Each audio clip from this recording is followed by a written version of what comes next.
皆さん、こんにちは。玉木のスポーツジャーナリズムの玉木正幸です。今回からこの番組にフォーラム8さんが、チャンネルパートナーとして、参加してくださることになりました。私は、実は、このフォーラム8さんの PR 誌、そこでずっと連載を7年間以上やらせていただいてまして、そういう関係もあって、この番組のスポンサーと言っていいと思うんですが、やってもらうことになりまして、これからも、さらに充実した内容をお届けしたいと思います。ということで、よろしくお願いします。皆さんこんばんは。フォーラム8プレゼンツ玉木のスポーツジャーナリズムの時間がやってまいりました。MC のスポーツライター小崎です。このチャンネルはスポーツ文化評論家玉木正幸が送る既存メディアとは異なる視点でスポーツの真の問題点を取り上げ考える番組です。コメンテーターの玉木正幸さんです。よろしくお願いします。はい、よろしくお願いします。はい、お願いします。今日はメジャーリーグ評論家の福島義和さんにお越しいただいています。何にしろこの頃は大谷のをはじめとしてメジャーリーグ大注目ですね。はい、ぜひとも出ていただきたいと思っていました。それから話題型の野球ですんで、小林信也さんにも来ていただいております。3人で面白くというか、楽しく野球の話をしたいと思います。日本の野球の話をするとどうしても暗くなっていくという私と小林さんなんですけれども、今日はメジャーも含めてさてどんな話になるかという私も楽しみにしております。福島さん、はい、よろしくお願いします。よろしくお願いします。よろしくお願いします。小林さんもよろしくお願いします。お願いします。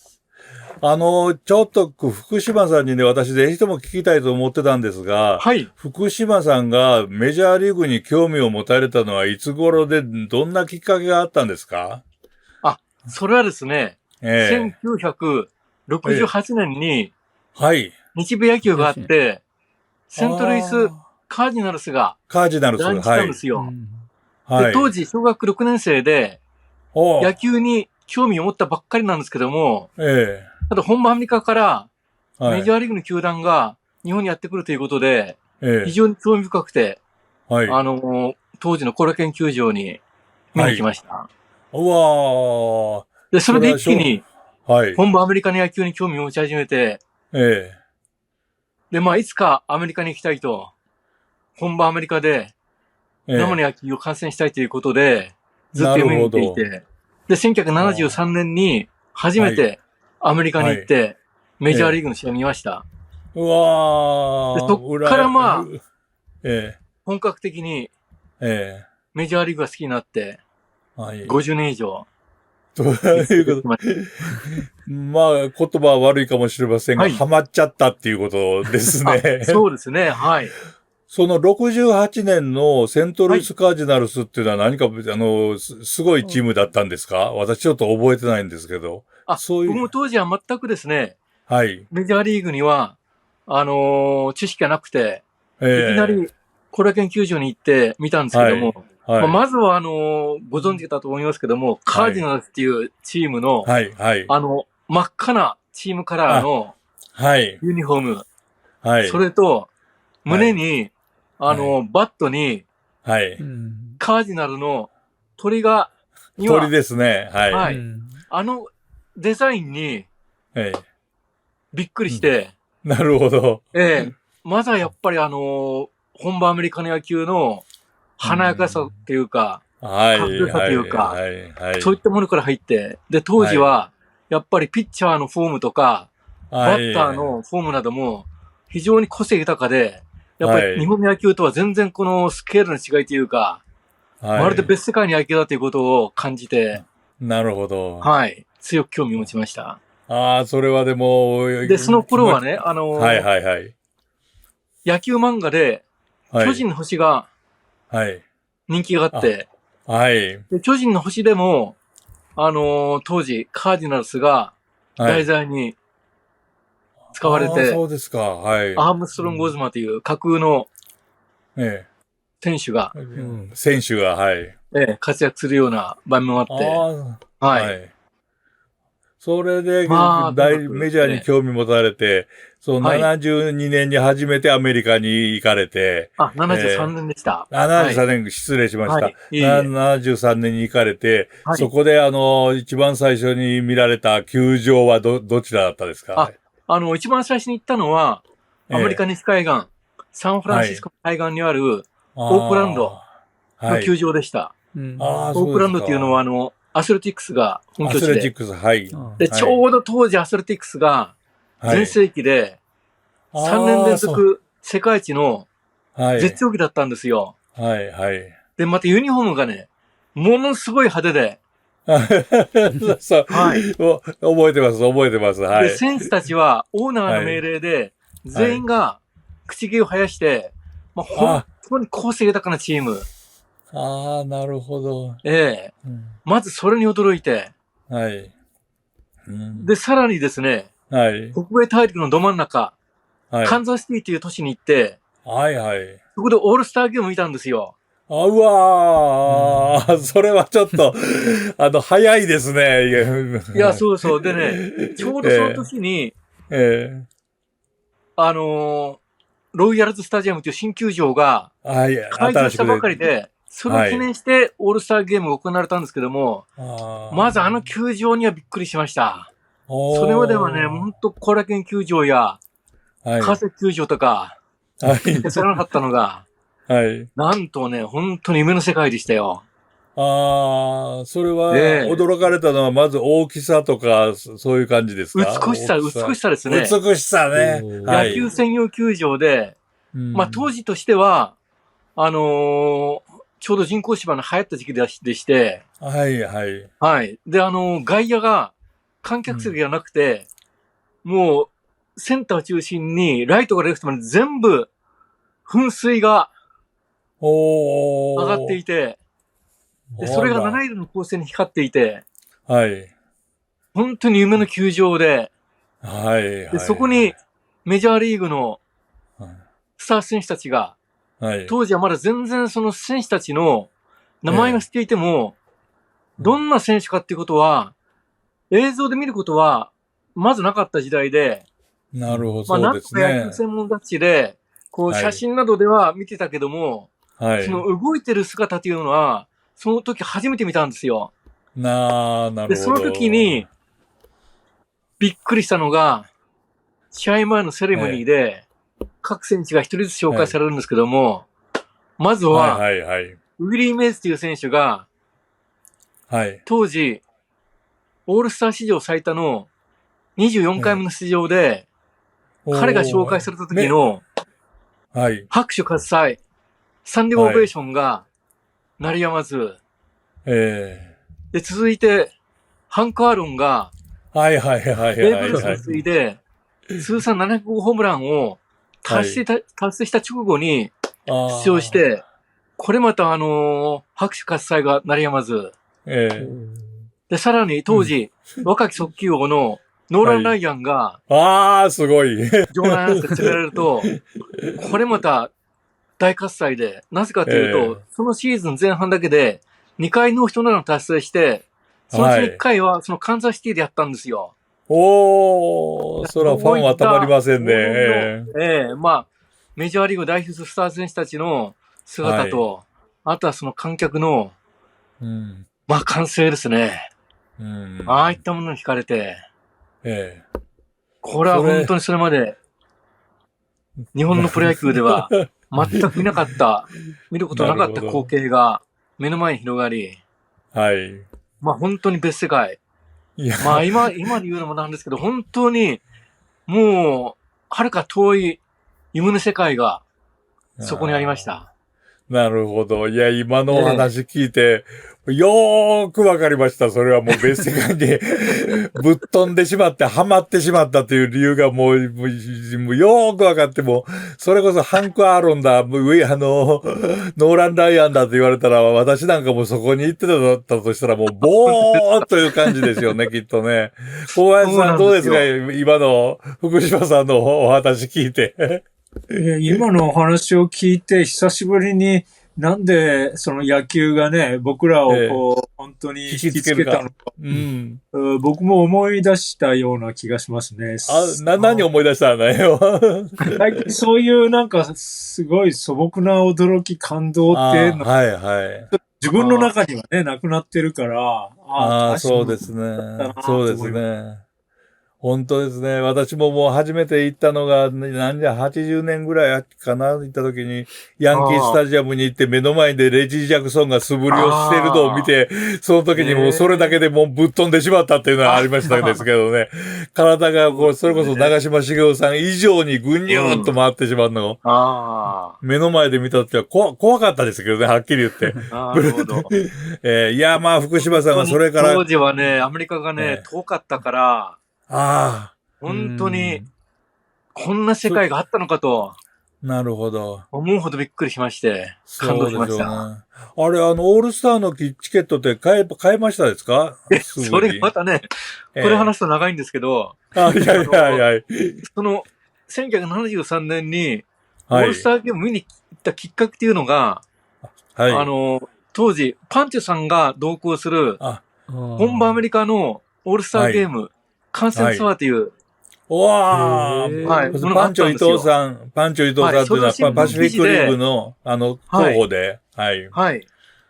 当時、ツアーであったわけですね。言われた、伊藤さんが同行する、本場の大リーグオールスター観戦ツアーっていうのが、新聞に告知されていたんですよ。なるほど、そう。で、当時、まだ高校2年生だったけども、もういても立ってもいられずに、父親に無理言って、ぜひ参加したいからっていうことで、父親と僕と2人で申し込んだんです。いや、それは最高だな。でも結果的に、参加者4人しかいなかったんですよ。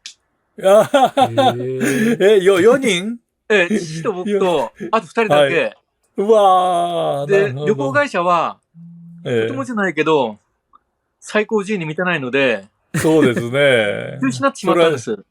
それは中止ですよね、普通ならね。でも僕はもう最初から行く気になっていたから、どうしても行きたいって言ったら、その旅行会社の担当の方が、伊藤さんに、オールスターゲームのチケットだけは手配してもらって、で、あとは旅行会社に飛行機とホテルなどを手配してもらって、特別に行かしてもらったんですよ。だから当時本当にオールスターゲームのチケットっていうのは、今だったらネットか何かなんとか買えるかもしれないけど、当時はとてもじゃないけど、手に入らなかったと思います。ね、手に入らないですよね、普通ね。いやでもそれはもう、初体験のメジャーとしてはもうこれ以上ないというような体験で、それはもう福島さんがそれこそメジャーにはまられた理由が私、改めてよくわかりました。本当に。やっぱり初体験って大きいですよね、絶対にね。で、それだけじゃないんですよ。代わりにね、当時は、アメリカ西海岸、ロサンゼルスから日本にまっすぐ帰りたかったんだけど、当時は給油のために、飛行機の給油のために必ずハワイに立ち寄ったんです。で、ハワイに行ってもメジャーリーグないからやることないと思ってたんだけど、ところが当時ね、ハワイに、ハワイアイランダースっていう、マイナーリーグの球団があって、トリプル A ですね。ホームゲームがあったんですよ。で、それを見たら、また新たに感動して、メジャーリーグって夢の世界の一方では、またこういったプロ野球もあるのかと思って、以来、だから僕はメジャーリーグだけじゃなくて、アメリカに行くと必ずメジャーとマイナーとか、両方見てきました。私も初めてメジャー見た何年か後に、マイナー見た時の感激がまだありました、私も。こんなになんていうかな、ある意味で素朴でありながら、こう、ファンと一体になって、喜んでいるね、野球があるんだって、私ラスベガススターズとかね。そうですか。それから、ユーチカなんとか、ブルーなんとかとかね、ニューヨーク、ブルーソックス。それとか、いくつか見ましたけれども、あんな面白い空間ないですよね。いや、そうなんですよ。だから、メジャーリーグの世界の一方で、いわば、アメリカ野球の原点がそこにあったという感じですね。そうですね。野球の原点ですね。セントポールセインツって言った時はもう本当に感激しましたね。もう、こんなに楽しい空間はないっていうぐらいもうお客さんが喜んでるという。小林さん、羨ましいでしょう。やっぱりなんか、ね、その自分たちのチームを、前から応援してるんだっていう地域のね、なんかそういう熱っていうのは、今でこそ日本のプロ野球だけじゃなくて、スポーツも地域、密着を指をね、なんかちょっと違う感じがしますね、なんかね。僕はね、あれ、たまたまマイケル・ジョーダンのマイナーリーグの試合を見たことがあります。それまた渋い。行かれたんですか？なんか静かなね、やっぱり夜空の下でマイケル・ジョーダンが野球やってるっていうのは、なかなか不思議な。それは負けたな。それはすごいな。すごい。僕も行きましたけど、当時は日本のサントリーが球団買収していて、去年亡くなったマーティン・キーナッツさんが球団の社長でした。そうですか。だから、そのこともあって、もう、マイナーなイメージではないですけどね。メジャーリーグはないんだけど、ちゃんとお客さんもいっぱいいて。そ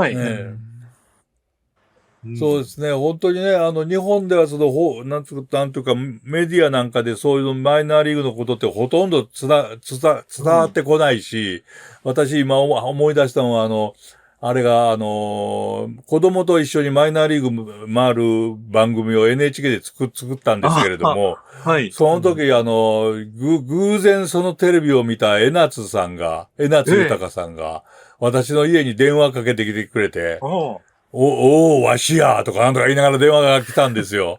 それで、テレビ見たぞって言うんですよ。で、それで自分がね、ほら、メジャーに入れなかった後、マイナー契約っていう時に、マイナー契約をしなかったのがもう残念だと。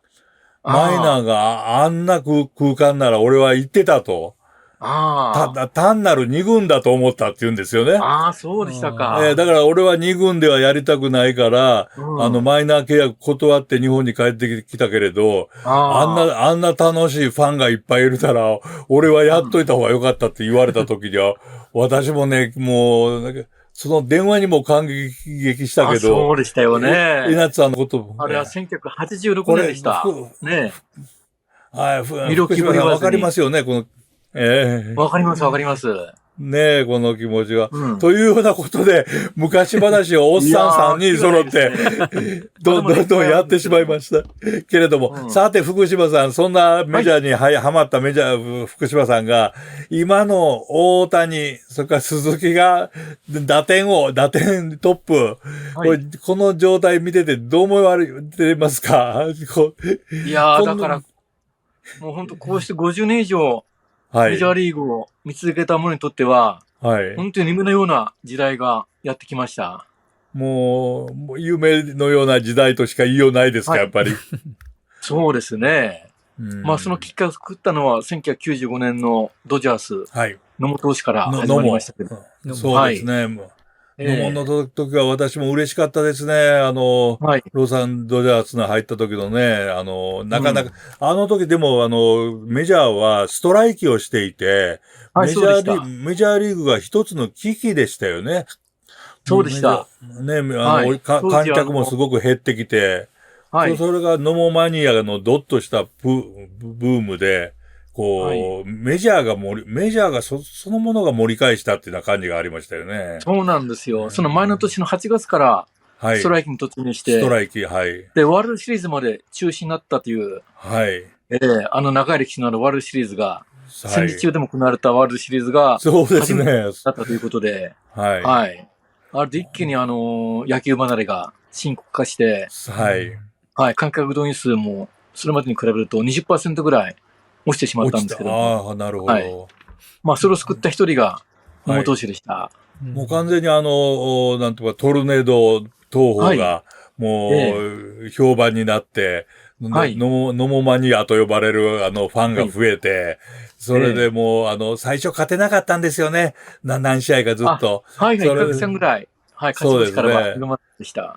それでまた勝った時には大評判になってというのでね。はい、私も覚えてますが、あの時はドジャースタジアムに日本のテレビで映るのが私は嬉しかったというのは、野球ってこんな美しいところでやってるんだよっていうのがね、こうわかるっていうような、感じがしたんですけれども、まあそうして考えてみますと、今回の大谷からあるいはイチローっていう選手が、日本の選手が支えてますね、メジャーは。まさしくそうだと思います。はい。あれ、さっとそういう言ってしまわれて。いや、でも本当そうですね。まあ、最初は1964年に、はい。当時サンフランシスコジャイアンツに、はい。マッシーこと村上さんが、日本人大リーガー第1号としてデビューしたんですけども、はい。まあ、あの時は南海ホークスから野球留学という形で、年間にわたってきましたけど、はい、まあでも本格的には、それから30年後、野茂投手のデビューが、まあ日本人大リーガーのパイオニアとして、はい、活躍し、で、以後、この30年間で70人以上の日本人大リーガーが誕生しました。なるほどね。これは、なんというか、なぜそんなことが可能だったと思われますか？福島さん。でもやっぱりそれは当時野茂投手が道を切り開いたことが、はい。やっぱ最大のきっかけでしたね。それはまあ、はい、どうぞ。黒人大リーガー第1号のジャッキー・ロビンソンに通じるものがあります。はい。やっぱりメジャーリーグの歴史を変えた人物として、はい。はい、語り継がれています。私は野茂さんに活躍された後、インタビューしたことはあるんですけれども、アメリカ行った時にできると思ってましたかって言ったら、思ってたってはっきり言われたんですよね。やれると。はい。というのはアマチュア時代には当時どんどんアマチュアのアメリカの大学生とやって、彼らがメジャーリーグになって活躍してるのも知ってたと。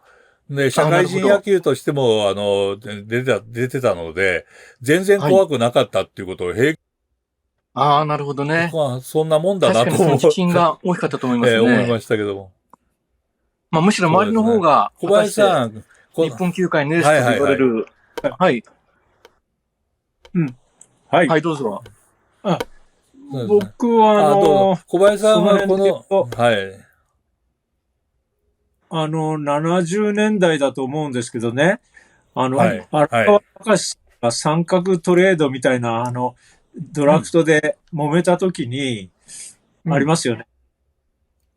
三角トレード誰の時でしたっけ？荒川コーチの息子さんですよね。早稲田の荒川。荒川。はい。それで希望の球コーチから太陽フルズに入りましたけど。はい。その時に、はい。いや、いっそ大リーグに行った方がいいんじゃないのみたいな報道もあったんですよね。確かに。荒川さんのコメント、まあ僕は小学生だったと思うんですけど、誰も見てくれない場所に行って野球しても仕方がないっていうのが、荒川隆さんのコメントであって、はい。それに納得した覚えがあるんですけど、そ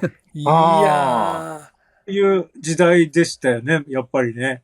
アメリカはすごいわかるけど、誰も見てないしね、みたいな。確かに当時はね、まだそういう時代で、1975年頃だったか、確かにそうですよね。そうですね。荒川選手、そういう話があったのを今私もぼんやりと思い出しました。本当。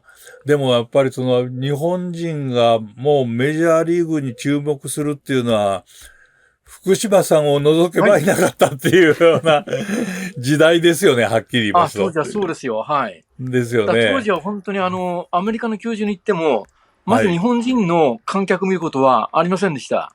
そうです。ニューヨークやロサンゼルスなど、日本人観光客が多くいる大都市に行っても、まず球場で日本人見ることはありませんでした。なるほど。それが今やもう本当に、ロサンゼルスのドジャースタジアムに行けば、大勢の日本人ファンで賑わってますし、そうですね。まあ、それはやっぱり日本人選手の活躍が全てを物語ったと思いますし、まあ、やっぱり去年のワールドシリーズが、ヤンキース対ドジャースという、はい。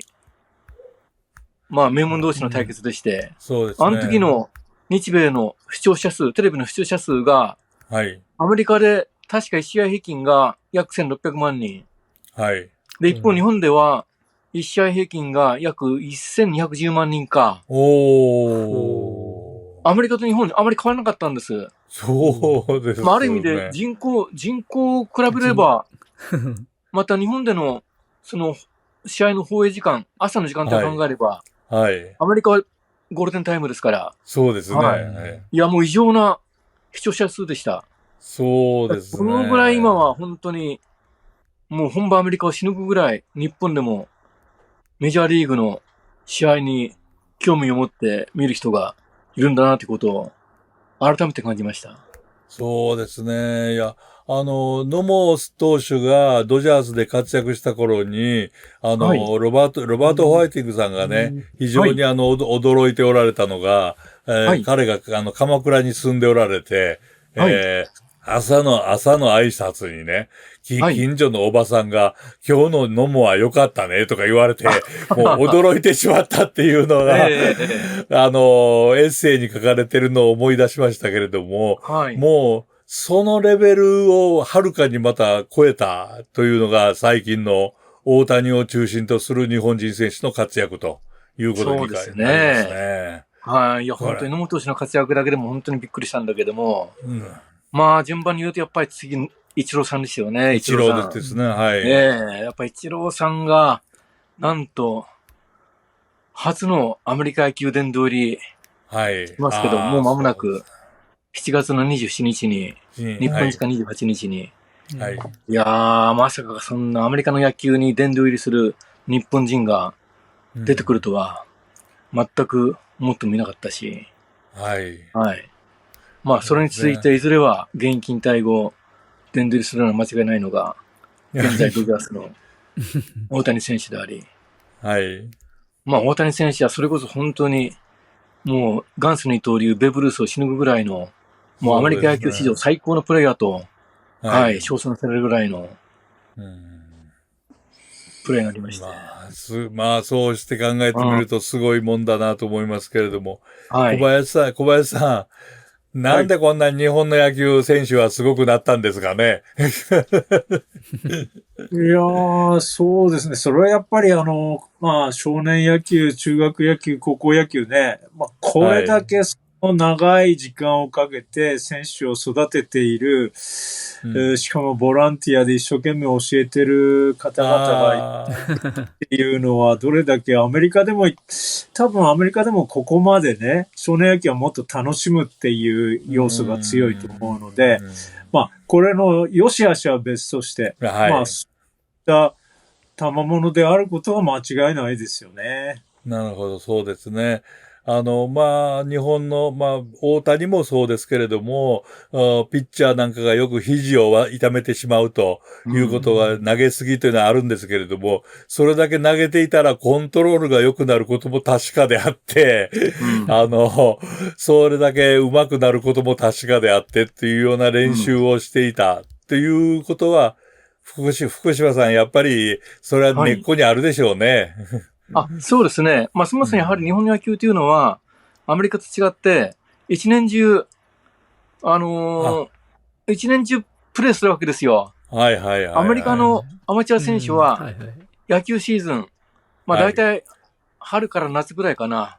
ぐらいなんです。で、秋になればフットボールとか、バスケットボールなど、バスケットボールですね。スポーツをやる。だから、高い身体能力は生まれますけども、野球の基本的な、技術ですかね、技術。そういったものについては、昔から日本の選手の方が、基本がしっかりしてるというか、そういったところで言われていて、で、そこにやっぱり昔はもう本当に日米のレベル差というものが歴然としたのが、やっぱり近年、もう追い越すぐらいの、力が出てきたというのは、やっぱメジャーリーグで日本人選手の活躍が大きいと思います。なるほどね。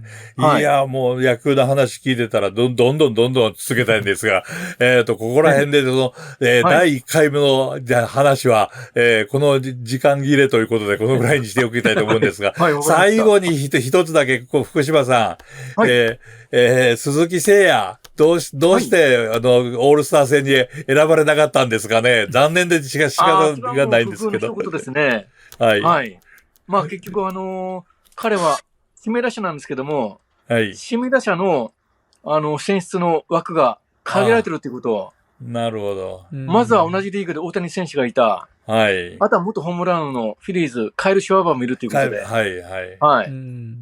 それと同時に、あとはシカゴカブスから、ファン投票で外野手2人が選ばれてしまったということ。ああ、そうですね。外野手がね。で、やっぱりメジャー30球団、最低各チームから1人ずつ選出されるっていうルールがあるんで、それによってやっぱり不遇でしたね。ああ、なるほど。残念でしたね。でも毎日必ず、オールスター選手、出場選手の発表あってから、実際ゲームは約1週間あるわけですけども、それまでに必ず何人も出場辞退する選手が出てくるんですよ。はい。なるほど。それによって代替選手として選ばれる可能性は残ってると思います。なるほど。それは、ぜひとも期待したいと思います。いや、もう野球の、はい。はい、どうぞ。